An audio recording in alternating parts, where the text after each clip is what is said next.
जो भारत ने किया है वो कोई भी देश कर नहीं पाया दुनिया का। चंद्रयान-1 ने दुनिया को दिखाई चांद की राह। जी हां, वो भारत ही था। अमेरिका 1958 से 2007 तक कुछ हाथ नहीं लगा, अमेरिका को कुछ हासिल नहीं हो पाया। 42 मून मिशन उसने लॉन्च किए लेकिन कुछ नहीं मिला।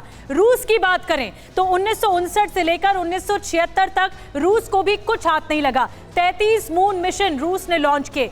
अब भारत की बात आती है। 2008 में पानी की मौजूदगी का पहला मून मिशन पता लगाया। ये बहुत कामयाब रहा जब पानी की मौजूदगी चांद पर पता लगी। विश्व गुरु दुनिया ने फिर चांद पर खोज शुरू की और भारत ने ही दरअसल ये राह दिखाई है। समीर, जब भारत ने राह दिखाई तो दूसरे भी अब इसी राह पर चलेंगे। और बिल्कुल, जितना निधि हम और आप खुशकिस्मत हैं उससे कहीं ज्यादा खुशकिस्मत है हमारे सहयोगी पीयूष पांडे, जो इस वक्त इस ऐतिहासिक लम्हे का गवाह बनने के लिए श्रीहरिकोटा में ही मौजूद हैं। Piyush, over to you. जरा बताइए वहां पर क्या तैयारियां हैं और लोगों का जोश कितना हाई है, साथ ही साथ हमारे वैज्ञानिक जिन्होंने कड़ी मेहनत की है इस लम्हे को अंजाम तक पहुंचाने के लिए, उनकी कैसी तैयारियां हैं?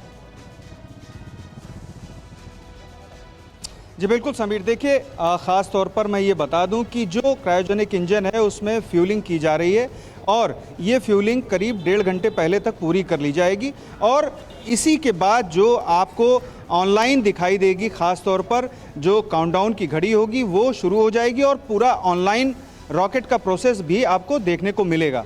यहाँ पर बड़े पैमाने पर देश भर से लोग आए हुए हैं और ये वो लोग हैं जिनको इसरो ने आमंत्रित किया है। स्कूल के बच्चे हैं या फिर अंतरिक्ष विज्ञान में रुचि लेने वाले लोग हैं।